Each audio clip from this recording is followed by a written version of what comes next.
Hello and welcome all of you. সবাইকে স্বাগত আমার এই চ্যানেলে। আজকে আমরা নিউটনস লজ অফ মোশন শিখব, ঠিক আছে? তো নিউটন লজ অফ মোশন এই মহাবিশ্বে গতিশীল যত বস্তু আছে তাদের গতি সংক্রান্ত সূত্র। এই মহাশয়, যিনার নাম স্যার আইজ্যাক নিউটন, 1687 খ্রিস্টাব্দে তিনি একটি বই লিখেছিলেন। বইটার নাম হলো প্রিন্সিপিয়া। এই প্রিন্সিপিয়া গ্রন্থে তিনি কটা সূত্র দেন? তিনি এই গতি সংক্রান্ত 3টে সূত্র দেন, এবং এই 3টে সূত্রের উপর ভিত্তি করে মহাবিশ্বের সমস্ত গতিকে ব্যাখ্যা করা যায়। আর এই 3টে সূত্র দেওয়ার পর ফিজিক্সের না একটা নতুন শাখা খুলে গেছিলো। এই শাখাটার নাম হলো কাইনেমেটিক্স।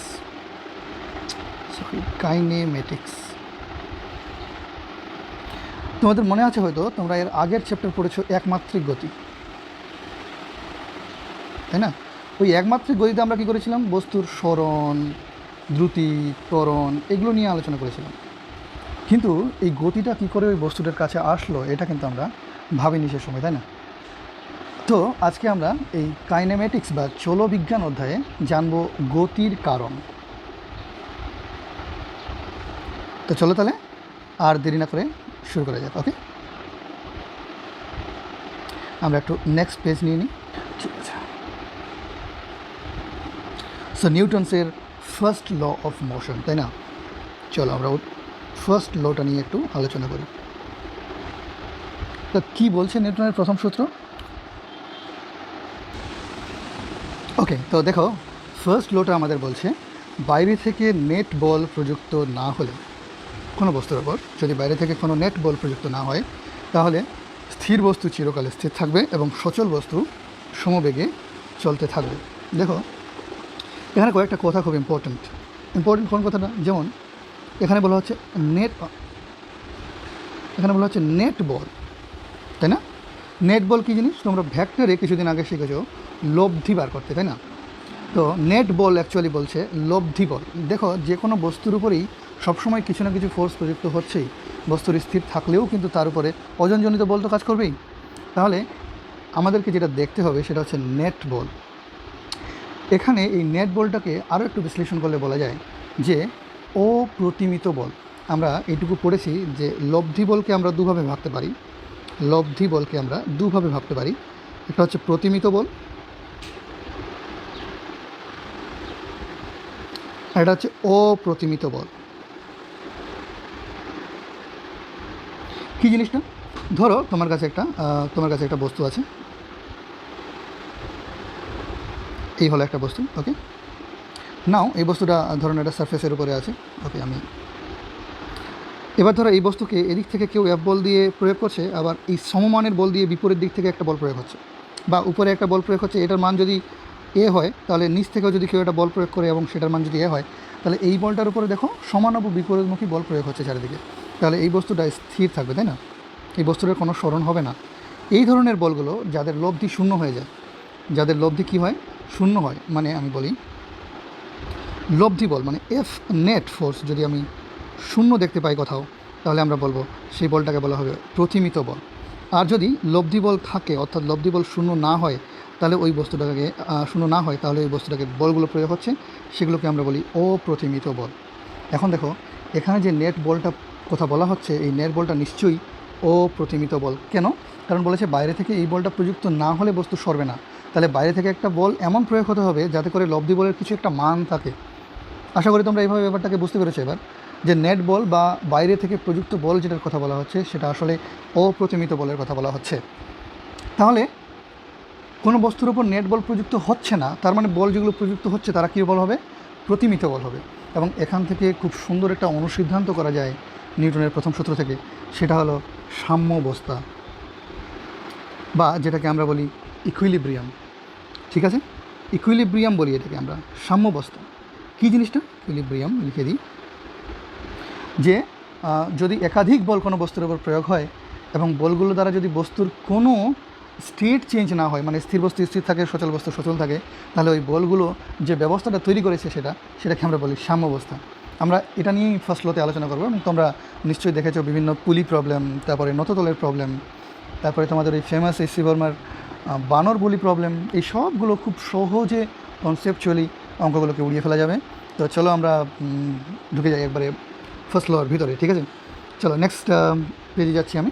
দেখো বল, দেখো কোনো একটা বস্তুর স্টেট বা অবস্থা কী হতে পারে? বস্তু স্থির আছে কিংবা গতিশীল, এবং এই স্টেটটা যদি পরিবর্তন করতে হয় তাহলে যে জিনিসটা লাগবে সেটা হচ্ছে বল। কারণ আমরা দেখলাম বল প্রয়োগ না হলে এরা নিজের অবস্থাতেই থাকবে। তাহলে বল হলো সেই কারণটা, কার কারণ? গতির কারণ। গতির কারণ হলো বল। এই নিউটনের ফার্স্ট ল থেকে আমরা এই প্রথম একটা জিনিস জানতে পারলাম, সেটা হচ্ছে বল। আরও একটা জিনিস জানা যাবে, সেটা হলো কি, যে বল প্রয়োগ না হলে বস্তু সরবে না। তার মানে বস্তু সরতে চায় না, ওর প্রবৃত্তি হলো যে কোনো বস্তুর ওর নিজের স্টেটটাকে ধরে রাখবে, মানে স্থির থাকলে স্থির থাকবে, গতিশীল থাকলে চলতে থাকবে। তাহলে স্টেট যে চেঞ্জ না করার প্রবৃত্তি, এটাকে আমরা বলি জাড্য।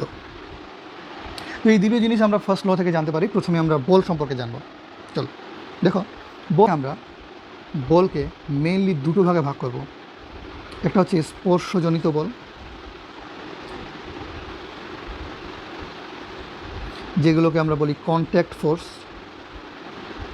আর একটা হবে স্পর্শবিহীন, তাই না, যেগুলোকে আমরা বলতে পারবো নন কন্ট্যাক্ট ফোর্স। নিশ্চয়ই ব্যাপারটা বুঝতে পারছো। যদি কোনো বস্তুকে ওপরে বল প্রয়োগ করতে গিয়ে দেখা যায় যে ওই বলটা প্রয়োগ করতে গেলে বস্তুর কন্ট্যাক্ট দরকার, স্পর্শ দরকার, নাহলে হবে না, তাহলে সেই বলগুলোকে আমরা বলবো কি? কন্ট্যাক্ট ফোর্স বা স্পর্শজনিত বল। যেমন আমরা পড়বো এখানে টেনশন, যেটার বাংলা নাম হলো টান বল। 2 নম্বর আমরা পড়বো, এই চ্যাপ্টারেই পড়বো, লম্ব প্রতিক্রিয়া বল, যেটাকে ইংরেজিতে আমরা কি বলি? নর্মাল রিয়াকশন বলি। নর্মাল রিয়াকশন বলি। আচ্ছা, আর কি বল আছে এখানে? না, স্প্রিং ফোর্স আছে, ফ্রিকশন আছে এখান থেকে 3 নম্বর, মানে এরপরের চ্যাপ্টারেই আমরা দেখবো পড়বো ফ্রিকশন বা ঘর্ষণ। তো মেইনলি আমাদের জন্য এখানে ইম্পর্টেন্ট হচ্ছে টান বল এবং লম্ব প্রতিক্রিয়া বল। আমাদের বিভিন্ন ভেরিয়াস টাইপের যে ম্যাথমেটিক্যাল প্রবলেমগুলো আছে সেগুলো কিন্তু এই টেনশন আর নর্মাল রিয়াকশন নিয়ে আমাদেরকে ডিল করতে হবে। আর স্পর্শবিহীন বলের উদাহরণ দিতে গেলে বলতে হয় গ্র্যাভিটি, যেটার একটা আলাদা চ্যাপ্টার আছে আমাদের ক্লাস 11। 2 নম্বর হচ্ছে কুলম্ব ফোর্স বা ইলেকট্রিক ফোর্স, ইএম থিওরি, যেটাকে আমরা ক্লাস 12-এ পড়বো। এছাড়াও চৌম্বক বল আছে, যেটাও ক্লাস 12-এ চলে যাবে, তাই না? তো আমরা মেইনলি তাহলে টেনশন আর লম্ব প্রতিক্রিয়া বলগুলোকে লক্ষ্য রাখবো, এবং আমরা একবার দেখেও নেবো এখানে যে এই প্রবলেমগুলোকে কীভাবে ডিল করতে পারি এবং এই বলগুলো কীরকম। ওকে, চলো আমরা একটু নেক্সট পেজে যাই।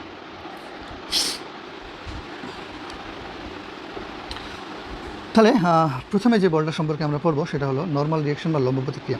মনে রাখবে এই ফার্স্ট লতে আমরা যে জিনিসটা শিখলাম সেটা হচ্ছে বস্তুর উপরে এফ নেট বা লব্ধি বল কত হবে?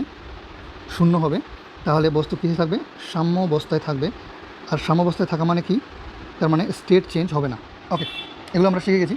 এখন আমরা প্রথম বলটা শিখবো, সেটা হচ্ছে কি? নর্মাল রিয়াকশন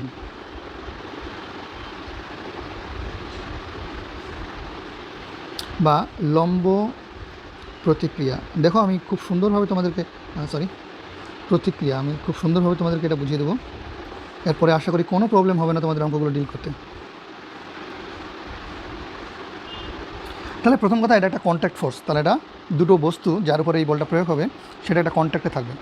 ধরো এই হলো আমার কাছে একটা কন্ট্যাক্ট আছে, সারফেস, এর উপরে একটা বস্তু আছে যার ভর হচ্ছে m। আমরা জানি এই বলটা এখন এই বস্তুটার উপরে ওজনজনিত কারণে নিচের দিকে এটা mg বল প্রয়োগ হবে। মনে রাখবে, নর্মাল রিয়াকশান তখন আসে যখন দুটো বস্তু একে অপরের সঙ্গে কন্ট্যাক্টে থাকে। এই যে সারফেসটা যেখানে কন্ট্যাক্ট হয়েছে বস্তুটার সঙ্গে, এই কন্ট্যাক্ট বরাবর বস্তুটার ওপরে লম্বভাবে একটা বল প্রয়োগ হবে, যেটাকে আমরা বলবো নর্মাল রিয়াকশন। কী হবে এই নর্মাল রিয়াকশনটা? এটা হবে পারপেন্ডিকুলার টু সারফেস, বা কন্ট্যাক্টও বলতে পারো। কন্ট্যাক্টের সঙ্গে কী হবে? এটা পারপেন্ডিকুলার হবে। এইটুকু কোণ হবে 90 ডিগ্রি। ব্যাপারটা কি বোঝা গেছে? যদি এরকম ফোর্সটা থাকতো, নততলের উপরে পড়তো, তাহলে কী হতো? চলো আমি দেখাই। ধরো এই হচ্ছে আমাদের কাছে একটা নততল আছে, এখানে একটা বস্তু আছে। তাহলে এই বস্তুটা m ভরের যদি হয় তাহলে mg স্টিল এটা নিচের দিকে কাজ করবে, কারণ আমরা জানি পৃথিবীর কেন্দ্র বরাবর কাজ করে mg। কিন্তু নর্মাল রিয়াকশন আসবে কার জন্য? এই যে সারফেসটা দেখতে পাচ্ছ, এই সারফেসটার জন্য, এই সারফেসটার জন্য এই বস্তুটার উপরে নর্মাল রিয়াকশন হবে লম্বভাবে আপওয়ার্ড। বোঝা গেছে কি ব্যাপারটা? এখানে একটা ইম্পর্ট্যান্ট কথা, এই যে এমজি, এই এমজির জন্য কিন্তু নর্মাল রিয়াকশন আসেনি, নো, নেভার, এটা কখনোই ভাববে না। এই যে সারফেসটা, এই সারফেসটা এই বস্তুটার উপরে একটা লম্ব প্রতিক্রিয়া বল দিয়েছে। এখন নিউটনের তৃতীয় সূত্র বলছে যে সব ক্রিয়ার সমান ও বিপরীতমুখী প্রতিক্রিয়া আছে, তাহলে এই বস্তুটাও এই সারফেসটার উপরে একটা লম্ব প্রতিক্রিয়া বল প্রয়োগ করবে, সেটা হচ্ছে এন। কথা কি বোঝা গেল ব্যাপারটা? এমজি হচ্ছে মহাকর্ষ বল, গ্র্যাভিটেশনাল ফোর্স, কিন্তু এন হচ্ছে নর্মাল রিয়াকশন। রিয়াকশন আর অ্যাকশন এই বল দুটো একই জাতীয় হতে হয়, তাই এমজি বলের দরুন এন এসছে এটা বলা ঠিক নয়, এটা ঠিক নয় মানে বলা যাবে না। এটা তোমরা মনে রাখবে, যেখানে যেখানে সারফেসের কন্ট্যাক্ট আছে ওই কন্ট্যাক্ট বরাবর সবসময় নর্মাল রিয়াকশন ফোর্স কাজ করে। এটা উদাহরণ দিচ্ছিল, ধরো আমার কাছে এরকম একটা নততল আছে, ঠিক আছে? এই নততলে একটা বস্তু আছে, চলো আমি বস্তুটাকে এরকম করে দিই, এরকম করে নততলটাকে একটা বস্তুর সঙ্গে আটকে রাখা হয়েছে। এই একটা সারফেস, এটাও একটা সারফেস, আর নিচেরটা একটা সারফেস দেখতে পাচ্ছ। এই নততলের ভর ধরলাম এম, এই বস্তুটার ভর ধরলাম এম ড্যাশ। ওকে, এখন এখানে কোথায় কোথায় নর্মাল রিয়াকশন কাজ করবে দেখে নাও। Let me change the colour. Okay, আমি একটু কালারটা চেঞ্জ করে নিই, ঠিক আছে। ওকে, দেখো এই সারফেসটাতে, দেখো এই সারফেসটাতে এম ভরের নততলের জন্য নিচের দিকে, এই উপরের দিকে একটা নর্মাল রিয়াকশন ফোর্স কাজ করবে, এবং এই নততলটাও পৃথিবী পৃষ্ঠের উপরে ওই দেওয়ালটার উপরে একটা বল প্রয়োগ করবে, যেটা হবে এন। এই যে কন্ট্যাক্ট দেখছো, এই কন্ট্যাক্ট বরাবর এই বস্তুটার উপরে লম্বভাবে একটা বল প্রয়োগ হবে, ধরলাম সেটা এন্ডেস। তাহলে এই কন্ট্যাক্টটাও নততলের উপরে এটা লম্বভাবে বল প্রয়োগ করবে, যেটা হচ্ছে এন্ডেস। দেখো এখানে একটা কন্ট্যাক্ট আছে, এই কন্ট্যাক্টটা এই দেওয়ালের উপরে একটা বল যদি প্রয়োগ করে সেটা এন ডবল ডেস যদি বলি, তাহলে দেওয়ালটা এই বস্তুটার উপরে একটা বল প্রয়োগ করবে, যেটাকে বলতে হবে এন ডবল ডেস। আশা করি এবার ক্লিয়ার হয়েছে তোমাদের। যেখানে যেখানে কন্ট্যাক্ট, ওখানে ওখানে কন্ট্যাকচুয়াল ফোর্স হিসেবে আসবে নর্মাল ফোর্স, এবং নর্মাল ফোর্সটা always perpendicular to the contact surface হবে। বোঝা কি গেছে? চলো এবার আমরা নেক্সট চলে যাই টান বলে, তারপরে আমরা অঙ্কগুলোতে আসবো। আগে বুঝিয়ে দিই বলগুলো কী জিনিস, ঠিক আছে? আশা করি নর্মাল রিয়াকশন বুঝতে পেরেছ। চলো এবার আমরা বলি টেনশন ফোর্স।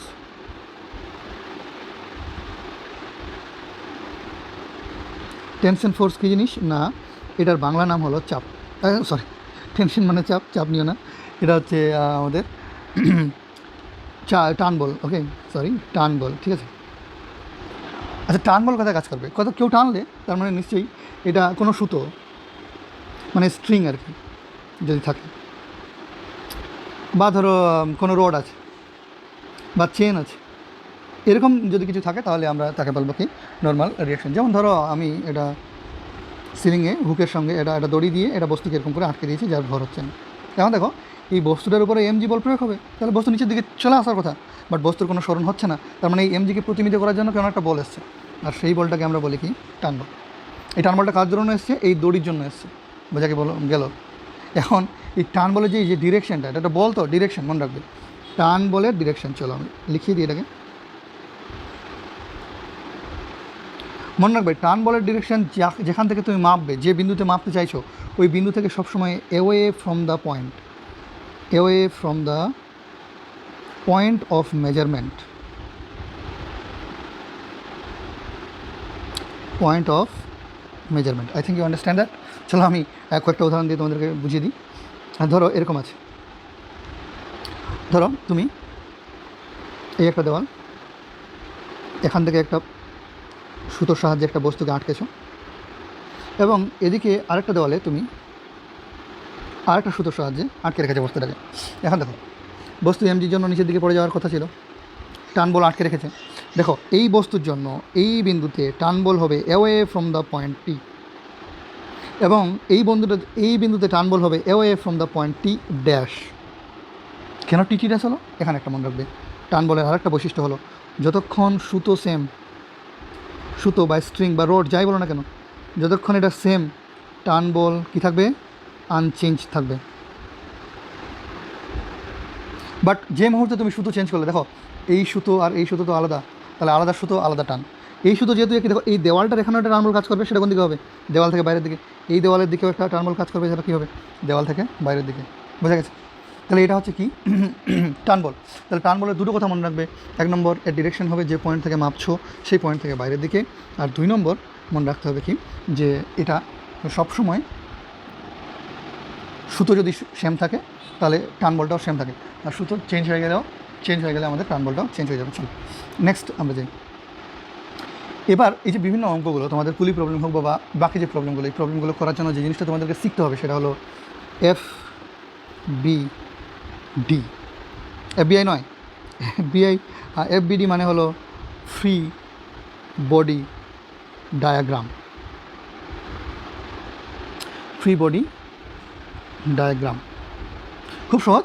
দেখো কয়েকটা জিনিস আমাদেরকে জাস্ট মনে রাখতে হবে। নাম্বার অফ যে কোনো বস্তুই দেওয়া থাক না কেন, তুমি ভাববে ওটা একটা পয়েন্ট অবজেক্ট। প্রথমে ওটাকে কী করবো আমরা, পয়েন্ট মাস হিসাবে ক্যালকুলেট করব, ভেবে নেবো যে এটা একটা পয়েন্ট মাস। তারপরে ওই পয়েন্ট বরাবর ওই বস্তুটার ওপরে প্রযুক্ত সমস্ত বলগুলোকে দেখাবে। ড্র অল ফোর্সেস, ঠিক আছে, অ্যাক্টিং, এইটা মনে রাখবে, অন দ্য বডি, এটা খুবই important, on the body sir, by the body নয়। বাই দ্য বডি যেগুলো মানে ওই বস্তুটা যেই সমস্ত ফোর্স প্রয়োগ করছে ওগুলোকে ধরবো না আমরা, অন দ্য বডি ফোর্স ধরবো। ওকে, এবং এই সব কিছু মেজার করার জন্য আমাদের একটা রেফারেন্স ফ্রেম দরকার। এই রেফারেন্স ফ্রেমটা আমরা সাধারণত গ্রাউন্ড ধরে নিই, তো গ্রাউন্ড ধরে করলেই চলবে। এখন ফার্স্ট লয়ের অঙ্ক, চলো। আচ্ছা একবার বুঝিয়ে দিই যে, আচ্ছা ফার্স্ট লয়ের অঙ্কগুলো বোঝানোর সময় আমি তোমাদেরকে কী করে ফ্রি বডি ডায়াগ্রাম আঁকতে হয় বুঝিয়ে দেবো, ঠিক আছে? চলো একটা ফ্রি বডি ডায়াগ্রাম আঁকি, আগে দেখিয়ে দিই তোমাকে। চলো একটা পুলি প্রবলেম নিই। হ্যাঁ, ধরো এটা একটা পুলি, যেটাকে একটা স্ট্রিং দিয়ে আটকানো আছে, এটা একটা দড়ি দিয়ে, মাসলেস দড়ি। এখানে একটা বস্তু আছে আর এখানে একটা বস্তু আটকানো আছে। চলো ধরো এটা হচ্ছে M1, এটা হচ্ছে M2। মনে রাখবে প্রত্যেকটা বস্তু, প্রতিটা পয়েন্ট মানে প্রতিটা বস্তুর আলাদা আলাদা ডায়াগ্রাম হবে, এই যে ফ্রি বডি ডায়াগ্রামগুলো। তাহলে প্রথমে M1 বস্তুটার যদি ডায়াগ্রাম আঁকতে হয়, তুমি M1টাকে ভাবো এটা একটা পয়েন্ট। চলো M1, এরপরে এর উপর প্রযুক্ত বলগুলোকে দেখাও। তাহলে এক নম্বর বল কি, নিচের দিকে M1G, গ্র্যাভিটেশনাল ফোর্স, তাহলে দেখাও M1G। Is that all right? তারপরে দেখো এই M1G এর বিপরীতে এই সুতোর টান, তাহলে টান বল কাজ করছে উপর দিকে। আর কি কোনো বলের উপর কাজ করছে না। তাহলে এটা হচ্ছে M1 বস্তুটার ফ্রি বডি ডায়াগ্রাম। চলো M2 দেখে নিই, M2টাও সেম হবে। তাহলে এটা হচ্ছে আমাদের M2, একটা বিন্দু কল্পনা করলাম, নিচে হবে M2G, এই ফোর্সটা প্রয়োগ হচ্ছে, উপর দিকে হচ্ছে টান বল T। কেন T? দেখো স্ট্রিং ইজ সেম হিয়ার, এখনও স্ট্রিং চেঞ্জ হয়নি, বুঝে গেল? যদি পুলিটার ভর ধরে নিতাম M3, তাহলে কী হতো দেখো তো, পুলির জন্য M3 ভর, তাহলে M3-র জন্য দেখো এদিকে কাজ করছে T, এদিকে কাজ করছে কি T, কেন এদিকে T, এদিকেও T হবে, এবং অ্যাওয়ে ফ্রম দ্য পয়েন্ট, বুঝতে পারছো? আর উপর দিকে দেখো এটা বল পাস হচ্ছে, সেটা কি T ড্যাশ, তাহলে উপরে নিলাম T ড্যাশ। আর কি কোনো বল আছে? হ্যাঁ আছে, এই যে M3, তাহলে M3-র জন্য ওজনজনিত বল নিচে দিয়ে কাজ করবে, তাহলে M3G। This are the forces, okay, this are the forces acting on that body. তো এগুলো হচ্ছে M1 এর ফ্রি বডি ডায়াগ্রাম, M2 এর free body diagram, M3 free body diagram. বুঝে গেছো ফ্রি বডি ডায়াগ্রাম কী করে আঁকতে হবে? চলো ফার্স্ট লয়ের কিছু অঙ্ক করে নিই। ওকে, আমি কিছু অঙ্ক করি, তাহলে চলো দেখি এখানে কিছু অঙ্ক করা যায় কিনা। ফার্স্ট লয়ের অঙ্ক করছি, তাই মনে রাখবে ফার্স্ট লয়ের অঙ্ক মানে হচ্ছে সাম্যাবস্থার অঙ্ক, মানে স্টেট চেঞ্জ হচ্ছে না বস্তুর, আনচেঞ্জ থাকবে স্টেট। ওকে, চলো একটা অঙ্ক নিই। ধরো এই হচ্ছে আমাদের একটা দেওয়াল, এই দেওয়ালের সঙ্গে একটা বস্তু আছে, যে বস্তুর ভর হলো M1। এই বস্তুর সঙ্গে আরও একটা বস্তু একটা সুতোর সঙ্গে আটকানো আছে, এটার ভর হচ্ছে M2। এখন আমাকে বলছে যে এই বস্তুটার মানে এই যে সিস্টেমটা, এই সিস্টেমের ক্ষেত্রে টান বল T এর মান নির্ণয় করো। দেখো খুবই সহজে এগুলো অঙ্ককে করা যাবে। তাহলে চলো আমি না একটু কালারটা চেঞ্জ করি। প্রথমে তাহলে এভরি ডায়াগ্রাম আঁকবো। চলো প্রথমে M2 রাখি। তাহলে M2 এভরি ডায়াগ্রাম যদি আঁকি, তাহলে নিচে হচ্ছে, এখানে হচ্ছে M2 নিচের দিকে বল প্রয়োগ করছে কি M2G, আর উপর দিকে টান বল প্রয়োগ হবে T ধরে নিলাম, বা T1 ধরে নাও, কারণ দুটো স্ট্রিং আছে, তাহলে এখানে হবে T1, আর নিচের দিকে হচ্ছে M1G। তাহলে দেখো যেহেতু M2 এই বস্তুটার কোনো দিকে কোনো সরণ হচ্ছে না, সাম্যাবস্থায় আছে, তার মানে আমি বলতে পারবো T1 is equal to M2G। বোঝা গেছে নিশ্চয়ই? চলো M1 এর ফ্রি বডি ডায়াগ্রাম আঁকি। M1 এর নিচের দিকে কী কাজ করছে? M1G। উপর দিকে কী কাজ করবে? T2। দেখো আরেকটা ফোর্স কাজ করছে কিসে, এই যে স্ট্রিংটার জন্য T1, কেন স্ট্রিং সেম ফোর্স সেম, তাহলে একটা বল কাজ করছে T1। তবে এমনেরও কোনো স্মরণ ঘটেনি, তাই আমি এখানে লিখতে পারবো কি, নিশ্চয়ই উপরের বল নিচের বল সমান হয়েছে, প্রতিমিত হয়েছে, তাহলে লিখতে পারবো T2 ইকুয়াল টু হচ্ছে T1 প্লাস M2G। এখন যদি আমি এখানে T1 এর বল মান বসাই, সরি এটা M1 আছে, M1G, তাহলে এটা হচ্ছে M2G প্লাস M1G। তাহলে এভাবে আমি T2 আর T1 এর মান বের করে দিতে পারবো যদি আমাদের কাছে জাস্ট M1 আর M2 জানা থাকে, তাই না? তাহলে খুব সহজে অঙ্কগুলো করা যাবে না? চলো আমরা আরেকটা অঙ্ক করে দিয়েছি টান বলের। চলো আমরা তাহলে আরেকটা চিত্র নিয়ে দেখি ওটা পারি কিনা আমরা। আচ্ছা এরকমও তো হতে পারে যে কোথাও ফোর্সগুলো একটা অ্যাঙ্গেলে প্রয়োগ হয়েছে, তাই না? তাহলে অ্যাঙ্গেলে ফোর্স প্রয়োগ হলে তুমি কী করবে, দেখো ধরো এরকম একটা বস্তুকে আটকানো আছে, আমি জেনারেল করার চেষ্টা করছি যাতে করে তোমাদের প্রবলেম না হয়, পরে পরীক্ষায় তো মান দেওয়া থাকবেই, তাই না? নাকি মান নিয়ে নেবে, চলো মান নিয়ে নাও, মান নিলে মান নিতে পারো, কোনো অসুবিধা নেই। 5 KG, let's say this is 5 KG. তাহলে এখানেও আমাদের সেম কথা, এটাকে T1, তাহলে T1 এর মান বার করো আর T2 মান বার করো, কিন্তু এখানে দেখো ধরো এইটা দেওয়া আছে আমাদের 30 ডিগ্রি অ্যাঙ্গেলে আছে। এখন কী করবে, দেখো যখনই কোনো বস্তুর উপরে ফোর্স অ্যাঙ্গেলে প্রযুক্ত হবে, মনে রাখবে ওই ফোর্সটাকে আমাদের উপাংশে বিভাজিত করে নিতে হবে, তাই না? উপাংশে বিভাজিত করে নিতে হবে। তাহলে এই যে ফোর্সটা T2, এটাকে উপাংশ বিভাজন করতে হবে। তাহলে উপাংশ বিভাজন করার জন্য একটা হচ্ছে উপাংশ এদিকে আসবে আর একটা উপাংশ আসবে এইদিকে। এখন দেখো 30 ডিগ্রি, যেহেতু এটা একান্তর কোণ হিসাবে এটা হবে 30 ডিগ্রি, তাহলে এইদিকের উপাংশটা হবে T2 cos 30। কেন? কারণ যেদিকে অ্যাঙ্গেল করে থাকে ভেক্টর সেদিকে cos উপাংশ হয়, আর এদিকে হবে কি T2 sin 30। এখন দেখো 5 কেজির উপর একটা নিচের দিকে বল প্রয়োগ হচ্ছে কি 5G, কারণ mg তাহলে 5G। এখন যদি 5 কেজির আমি একটা ফ্রি বডি ডায়াগ্রাম তৈরি করি, তাহলে উপর দিকে একটা ফোর্স কী কাজ করছে, উপর দিকে T2 আর cos 30 মান কত হবে, √3/2, তাহলে √3/2 T2। চলো নিচের দিকে কাজ করছে কি 5G। আচ্ছা ডান দিকে একটা বল কাজ করছে T1, যেটাকে আমাকে বার করতে হবে, বাম দিকে একটা বল কাজ করছে সেটা কত T2, আর sin 30 মান হচ্ছে হাফ। ওকে, তাহলে এবার কি উভয় দিকে বলগুলোকে সমান করবো, মানে Fx net Fx equal to 0 করবো, নেট Fy ইকুয়াল টু 0 করবো। তাহলে কি লিখতে পারবো, T1 ইকুয়াল টু T2/2, মানে T2/2, ঠিক আছে? T2/2 নয়, T2/2। ওকে, এবার দেখো উপর নিচ সমান করতে গেলে y অক্ষ বরাবর যদি সমান করি, তাহলে হবে √3/2 T2 ইকুয়াল টু হচ্ছে 5G। সরি এখানে আমাদের লেখা যাচ্ছে না, একটু আমি জায়গাটাকে মুছি।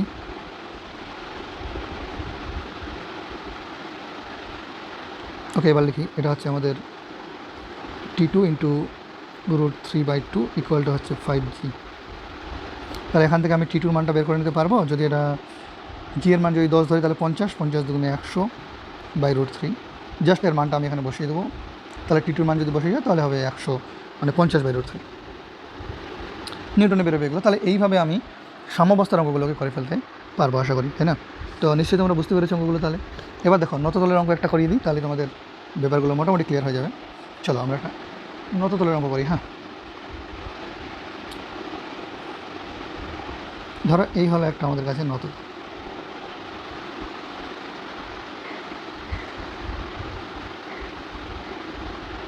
ঠিক আছে? এখন আমি একটা বস্তু আঁকলাম এখানে, যার ভর হচ্ছে m। লেটস সেই বস্তুটাকে এটা স্ট্রিং দিয়ে তুমি আটকে রেখেছো।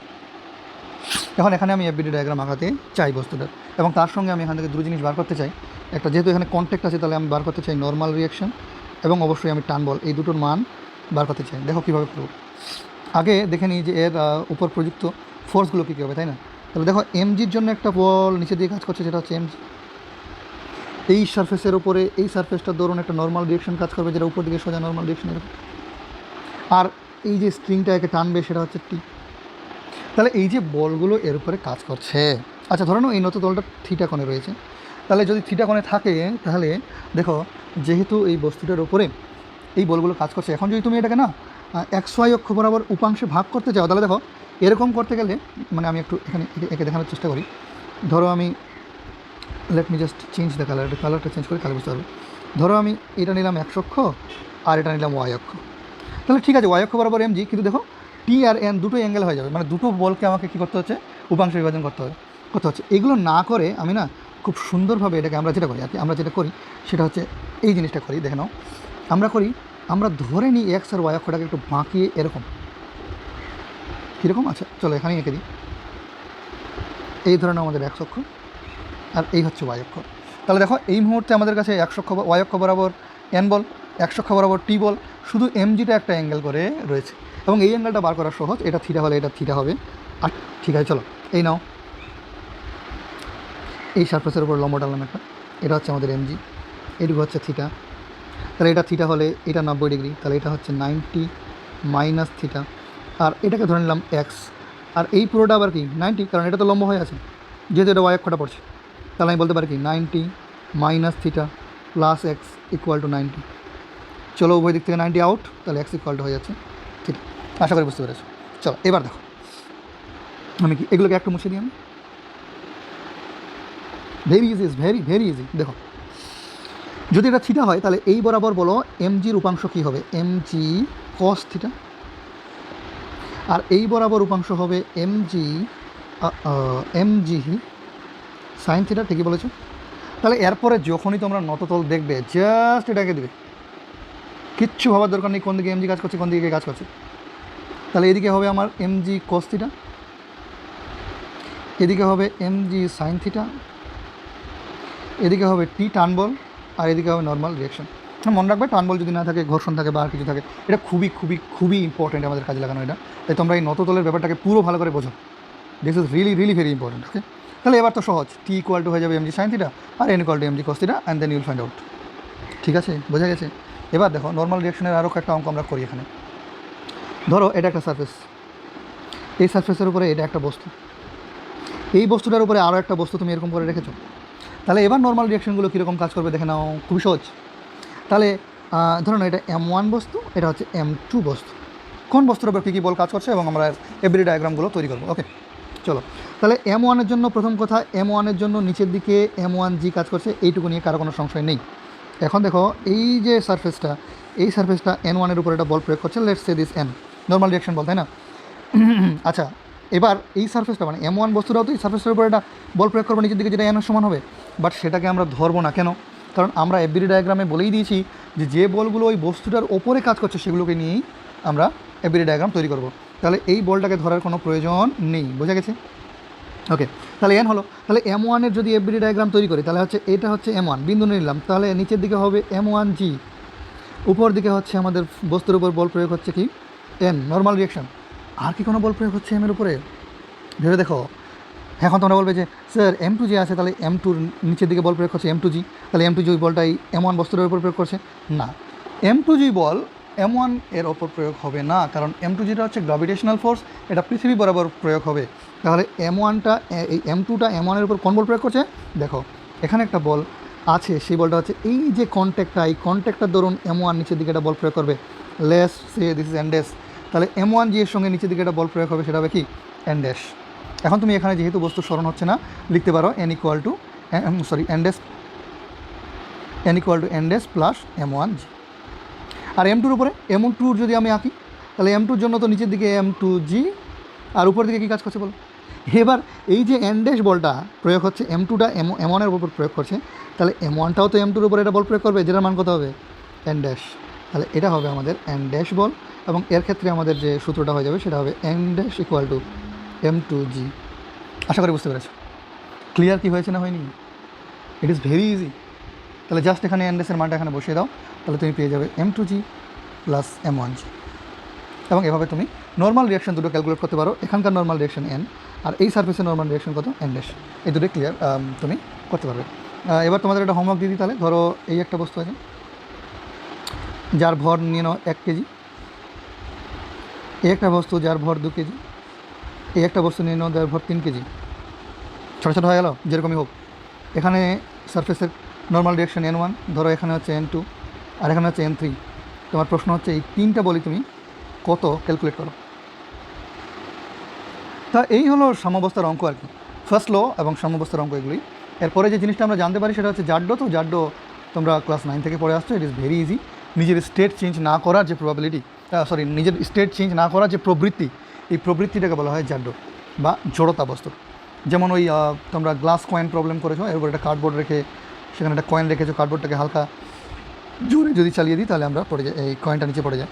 অথবা ওই ট্রেনে হঠাৎ করে বাস ব্রেক করলে সামনের দিকে ঝুঁকে যাই, হঠাৎ করে বাস ছাড়লে পেছনের দিকে ঝুঁকে যাই, এই সমস্ত জিনিসগুলো জাড্যতে পড়বে। আশা করি তোমরা ওটা পড়ে নিতে পারবে নিজে।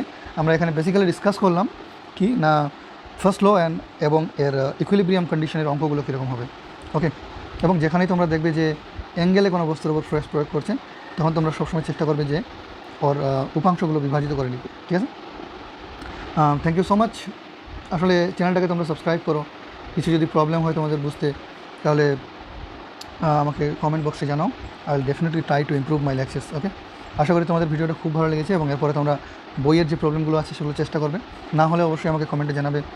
এরপরে আমরা নেক্সট আমাদের সেকেন্ড ল নিয়ে হাজির হব। ততক্ষণ পর্যন্ত ভালো থাকো সবাই।